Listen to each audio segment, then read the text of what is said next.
Hi guys, this is my last rule in this challenge, which is 10-minute me time.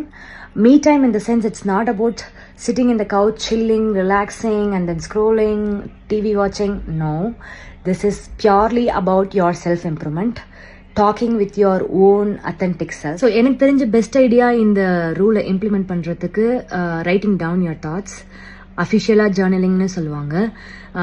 So என்னென்னா note pen is important tool. So நீங்கள் என்னவா ஆகணும் and உங்கள் identity என்னவா இருக்கணும் அப்படிங்கிற பெரிய தாட்ஸ்லேருந்து அதுக்கு என்னென்னலாம் பண்ணணும் அப்படின்னு சின்ன சின்ன டீட்டெயில்ஸ் வரைக்கும் நீங்கள் இதெல்லாம் ரெஜிஸ்டர் பண்ண முடியும். அண்ட் ஹவுஸ் ஒய்ஃப்ஸ் எங்கெங்க எங்களுக்கு இதெல்லாம் டைம் இருக்குதுன்னு சொல்லிட்டு கண்டிப்பாக சொல்லக்கூடாது. பிகாஸ் இந்த டாஸ்க் உங்களுக்கு தான் ரொம்ப ரொம்ப தேவை. உங்களுக்கு என்னென்னா வந்துட்டு பயங்கரமான மென்டல் லோடு இருக்கும். கண்டிப்பாக உங்களோட ரெஸ்பான்சிபிலிட்டிஸை கொஞ்சம் உங்கள் ஃபேமிலி மெம்பர்ஸ்க்கு கொஞ்சம் கொஞ்சமாக பிரித்து கொடுக்க பாருங்கள். கண்டிப்பாக உங்களோட மென்டல் லோட் குறையும். அண்ட் பவுண்டரி செட் பண்ணி பாருங்கள். தானாக உங்களுக்கான டைம் கண்டிப்பாக கிடைக்கும். I promise you, this is it. Yeah, 10-minute me time.